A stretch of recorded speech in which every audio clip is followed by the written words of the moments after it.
Oke, selamat pagi semuanya. Hari ini kita bertemu untuk penjelasan singkat sih sebenarnya. Tidak perlu panjang lebar karena materi yang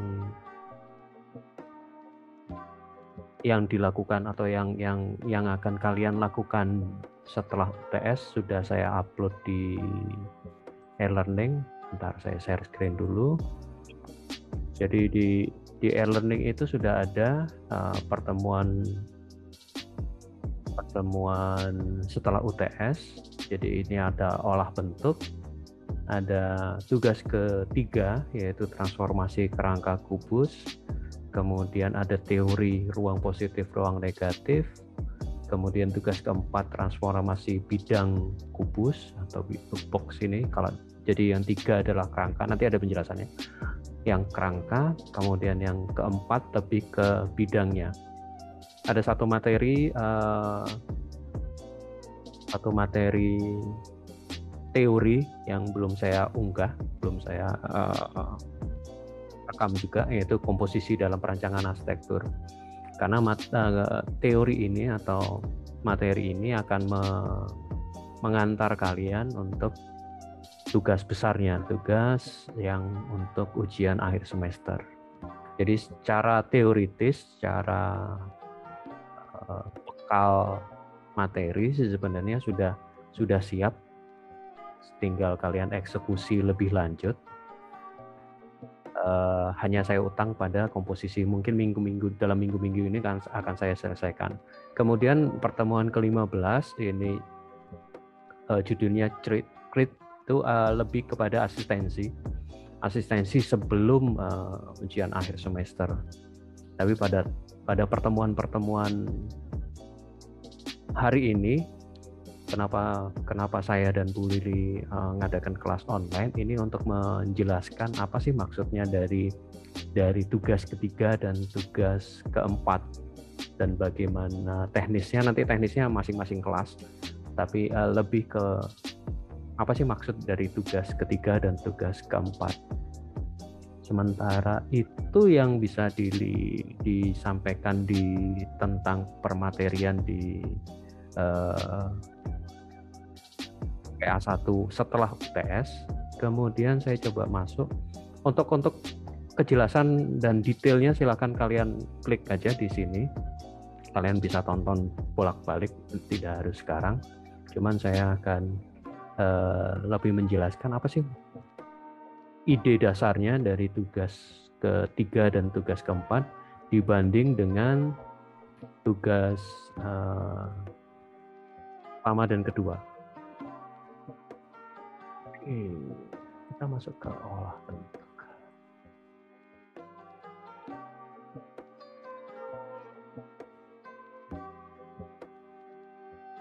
Oke, semoga sudah terlihat ya. Nah, kok mulai error?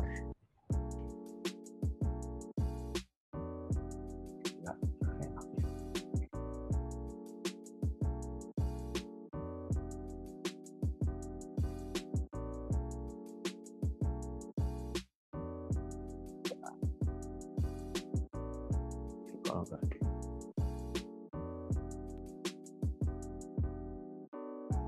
ini view-nya saya kembalikan ke awal lah, bikin puyeng.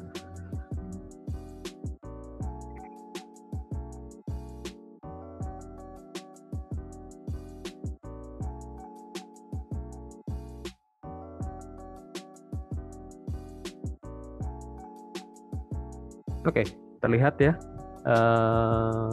materi olah bentuk. Jadi di tugas ketiga dan tugas keempat dari PA1 ini kita mulai membuat bentukan dasar.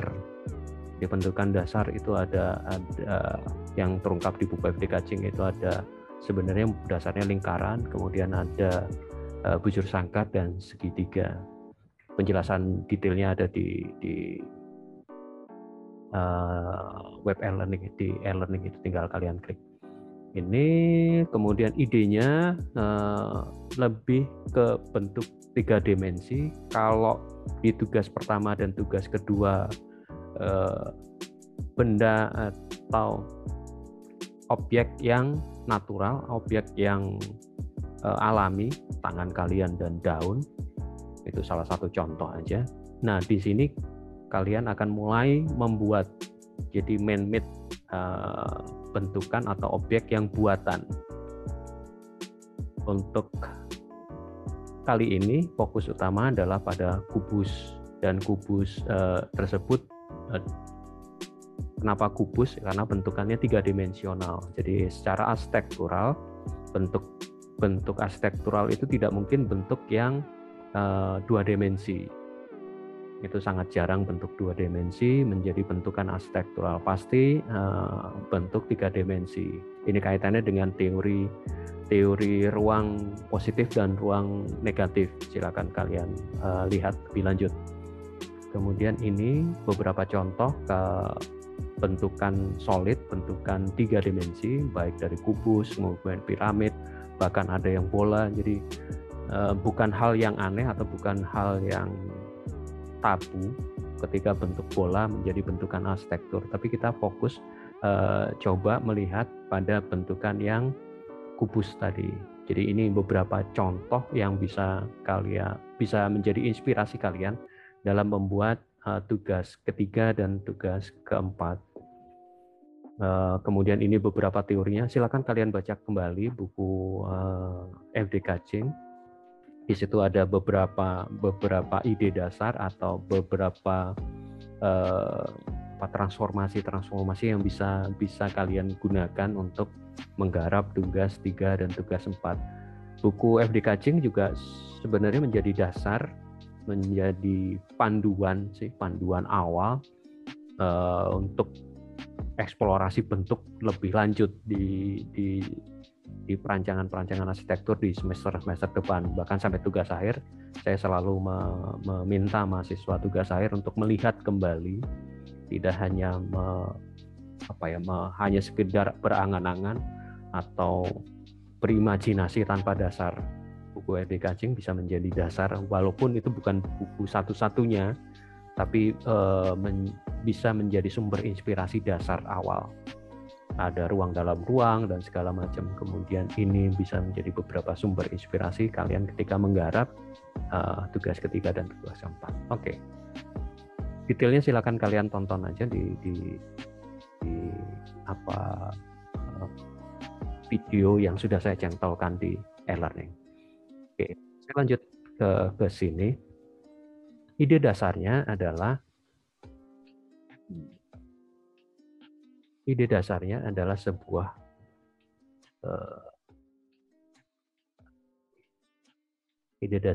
sebuah kubus. Kalau kalian buka lagi nanti di modul, ini tumben-tumben saya kubusnya lurus gini. Ukurannya kalau nggak salah 20 kali 20 kali 20. Ini bentuk dasar. Dari bentuk dasar, ide dasar sebuah kubus berukuran 20 kali 20, kami memecahnya menjadi 2 bagian, 2 eksplorasi. Ini menjadi tugas 3, yaitu lebih kepada kerangka dari kubus itu.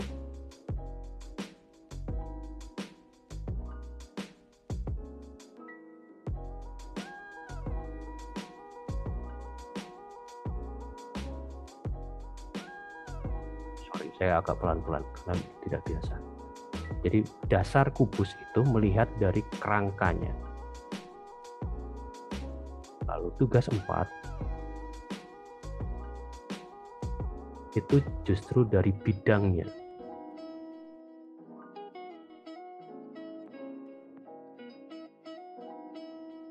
Mulai menjeng-menjeng.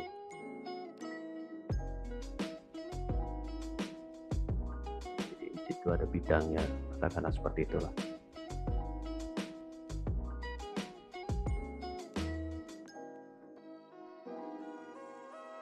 Yaitu tugas 3, memahami kubusnya itu dari kerangka pembentuk kubus itu sendiri. Itu yang kami sebut sebagai kerangka atau skeleton. Kerangkanya. Kalau di sini bidangnya. Kemudian silakan kalian bereksplorasi lebih lanjut dari kerangka dan bidang tersebut. Jadi ide dasarnya tetap kubus ukuran 20x20. Lalu kita akan mengeksplorasi bentuk 20 dari 20 tersebut dari kerangkanya. Kemudian kalau tugas keempat dari bidangnya. Oke, saya stop share, saya pindah ke yang kerangkanya.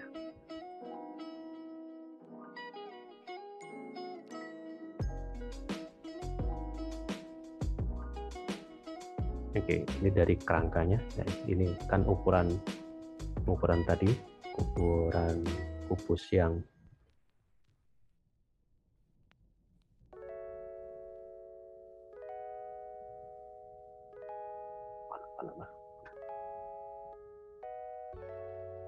yang 20. Nah, ukuran 20 ini bisa kalian kemudian pecah.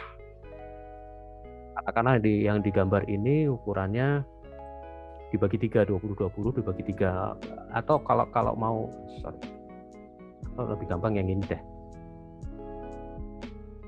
Yang ini dibagi menjadi 3 sehingga ukurannya jadi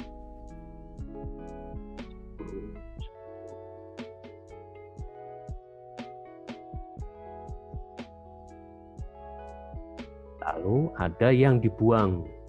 Ini juga sebuah transformasi. Jadi kalian bisa bereksplorasi dari kerangka kubus. Bisa yang seperti ini, katakanlah ini dibagi menjadi 5 deh. Jadi 4 sentian. Kalau ini 10 sentian. Atau bahkan kalian bisa membuat instalasi dengan memecah si kerangka tersebut. Mungkin kalian jabarkan di sebuah lembar khusus, dan ini sebenarnya ini adalah sebuah studi bentuk untuk memahami bahwa kubus itu dirangkai dari beberapa macam kerangka yang kalau diledakkan, ini ada teknik meledakkan kerangka, kita bisa mendapatkan berbagai macam bentuk kerangka. Kalian bisa melakukannya seperti ini. Jadi terserah menggunakan tusuk sate atau menggunakan kayu untuk es krim, bisa, terserah. Yang penting adalah kalian bisa mengeksplorasi lebih lanjut. Atau model seperti ini. Jadi kerangka itu kemudian ditumpuk, ini 10 kemudian ditumpuk seperti ini. Saya tinggal teknis pengerjaannya yang mungkin agak ribet, tapi bukan tidak mungkin, karena di bagian sini itu ada sambungannya yang jelas, kan bisa ditempel atau yang seperti ini. Atau bahkan kemudian kerangka itu benar-benar, kalau bentuk ini itu dasarnya sebenarnya dari bentuk ini, identifikasi kerangka-kerangka yang macam-macam tersebut kemudian disusun ulang. Bisa seperti itu. Jadi eksplorasi kerangka itu bisa sangat luas. Kami mengajak kalian untuk mengeksplorasi bentuk kubus yang kayaknya sederhana, sekedar kubus. Tapi kemudian kalau bisa dipahami bahwa sebuah kubus itu punya kemungkinan kerangka yang bermacam-macam. Ini kan sebuah identifikasi sebenarnya. Sebuah identifikasi kerangka yang kita bisa eksplor lebih lanjut, kemudian disambung-sambungkan sehingga bentuk kubusnya tanda kutip menjadi hilang, jejak kubusnya, shape dari kubus itu hilang dan keluarlah bentuk baru. Padahal ini adalah sama dasarnya dari bentuk kubus tadi. Bentuk seperti ini, kubusnya kemudian mengecil, terserah. model seperti ini. Ya tidak perlu materialnya pakai besi 6 apa segala macam kemudian kalian ngelas ya setengah mati. Cukup pakai tusuk sate kalian bermain-main. Bisa seperti ini. Kemudian macam-macam kita coba mengeksplorasi. Namun teknisnya atau bentuk seperti ini. Ini bentuk kubus tadi dibagi menjadi sangat kecil dari 20 menjadi 1 2 3 6 20 dibagi 8 berarti berapa itu? 2,5 cm. 2,5 cm terus bagian ini kemudian anggap aja kayak kebakar gitu. Kemudian dipasang kawat atau streaming gitu bisa. Atau bentuk seperti ini. Dia bentuk yang 20 dari 20 kemudian isiannya adalah seperti ini. Pakai kawat. Materialnya bebas ya. Kalian bisa mengeksplorasi terserah pakai kawat bisa, pakai tusuk sate bisa, pakai stick es krim bisa, terserah. Yang penting adalah kalian menunjukkan bahwa kerangka kubus itu kalian eksplorasi bentuknya, eksplorasi ide bentuknya. Mau tetap sebagai kubus tapi seperti ini atau dibongkar habis seperti yang tadi. Bentuk ini kan dibongkar habis sehingga memunculkan bentuk baru. Secara arsitektural bukan hal yang tidak mungkin. Ini beberapa contoh karya di luar negeri. Jadi tugas ini bukan mengada-ngada kami membuatnya, tapi memang ini menjadi eksplorasi dasar. Kalian lihat juga tugas pertama, dan kalau lihat kodenya ini 1311 ini berarti anak atau mahasiswa semester awal. Jadi bukan sesuatu hal yang mengada-ngada dan ini udah sering dilakukan. Kenapa ini perlu dilakukan? Untuk eksplorasi lebih lanjut ketika kalian membuat bentukan arsitektural. Seperti contoh ini contoh sebuah instalasi karya arsitek Jepang, pavilion gitu. Jadi menjadi sebuah bench di taman terbuka. Apa yang harus dilakukan kalian di awal mungkin hari ini atau nanti silakan diskusi per kelas. Yang kalian lakukan saya rasa hari ini kalian bisa mengeksplorasi melalui sketsa dulu. Jadi jangan bekerja langsung bekerja dengan material, tapi kalian coba sketsa kasar dulu, maunya seperti apa, eksplorasinya seperti apa, itu kemudian yang coba disampaikan sebagai progres pekerjaan, tahapan pekerjaan hari ini umpamanya, katakanlah seperti itu. Jadi eksplorasinya seperti apa, kemudian konsepnya ini kan ada konsep maksimal minimal. Silakan kalian buka lagi di video yang sudah saya tempelkan di e-learning. Eksplorasinya seperti apa. Kalau beberapa contoh ini dia main paradoks, konsepnya berlawanan. Jadi maksimal minimal, heavy and light, kemudian ada juga blur and clear, solid and void, macam-macam. Hanya yang mungkin yang ini bisa masuk di kerangka, kemudian yang ini sudah masuk di bidang. Gitu. Mungkin itu penjelasan singkat hari ini. Kalau ada yang mau ditanyakan lebih lanjut, dipersilakan. Sebelum saya jelaskan, silakan kalau ada pertanyaan dulu.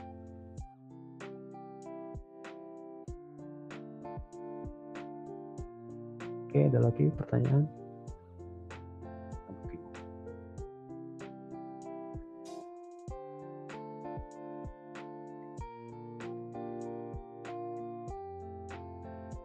Adakah pertanyaan?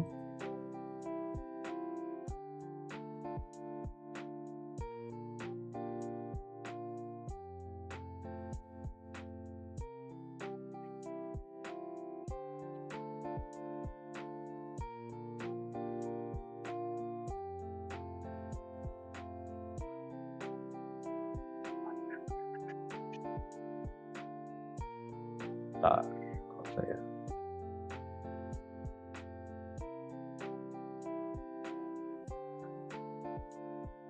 silakan kalau ada pertanyaan.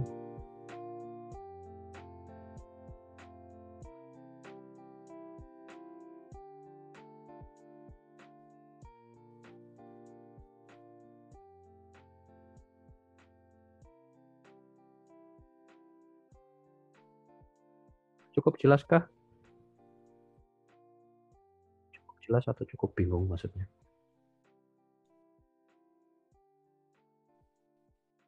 Oke. Kalau lihat di modul PA1, ini ada tugas 3, material bebas, artinya kalian bisa mengeksplorasi seperti tadi saya katakan. Material bebas bisa pakai kawat, bisa pakai tusuk sate, bisa pakai macam-macam, atau stick es krim, atau kalian mau potong-potong pakai karton padi, terserah. Yang penting bisa menunjukkan kerangkanya. Kemudian secara teknis nanti ada pengumpulan progres, itu kalian melakukan perekaman tahapan pekerjaan. Jadi ada 5 foto yang dilakukan ketika proses pengerjaan. Tapi saya sarankan ada satu tahapan yang mungkin bisa ditambahkan di sini, itu sketsa ide.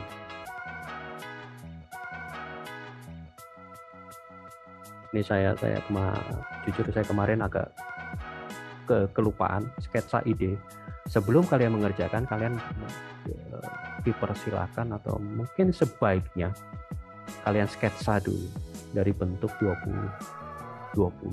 kubus 20 itu mau diapakan, mau dibentuk seperti apa. Kemudian sketsa ini juga menunjukkan atau juga mulai memikirkan prosesnya, proses transformasinya.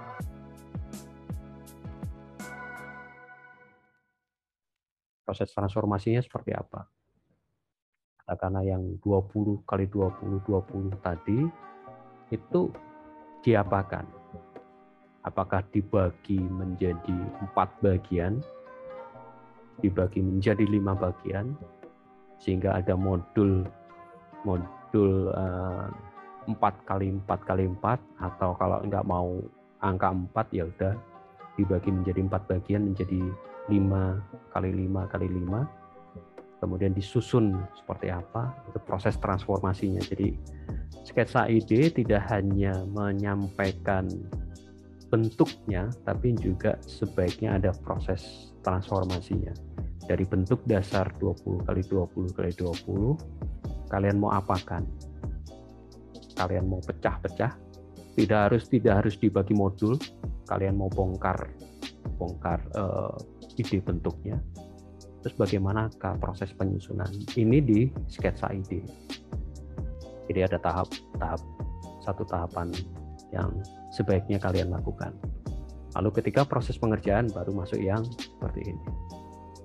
Proses pengerjaan terdiri dari 5 foto. Kenapa 5 foto? Kami juga ingin melihat bagaimana proses kerja kalian dengan mencantumkan kapan foto itu dilakukan. Lengkaplah. Katakanlah kalau sekarang jam 9, katakanlah nanti jam 10.45 ada satu foto pertama. Nanti katakanlah jam 11.45 ada foto kedua. Terus sampai ke foto kelima. Pak, apakah rentang waktunya harus 1 jam? Tidak harus. Yang penting adalah progresnya kalian benar-benar perhatikan. Progres dari pekerjaan.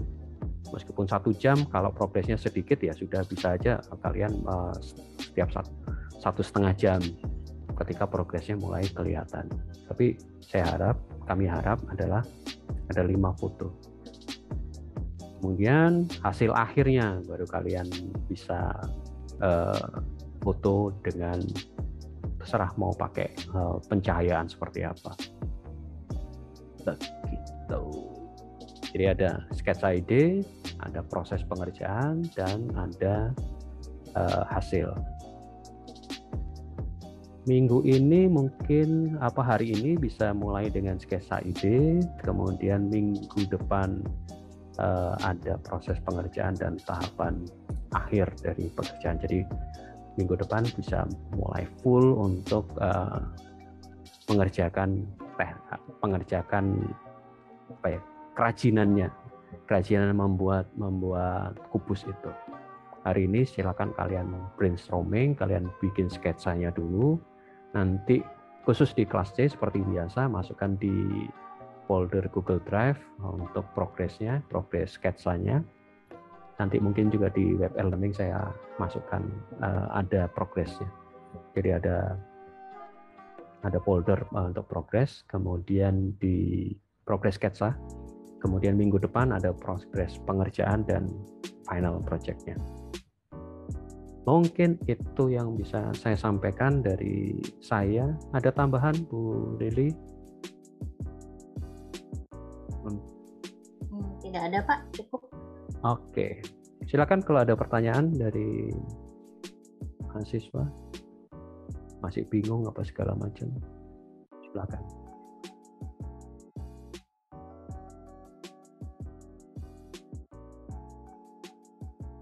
Cukupkah? Oke, kalau cukup, Bu Lili perlu diskusi kelas? Saya bikin break room. Perlu enggak? Masih mute, Bu? Via WA aja, Pak. Nggak apa-apa, nanti kita live. Oke. Kalau gitu, terima kasih semuanya. Kalau tidak ada pertanyaan, saya stop record dulu.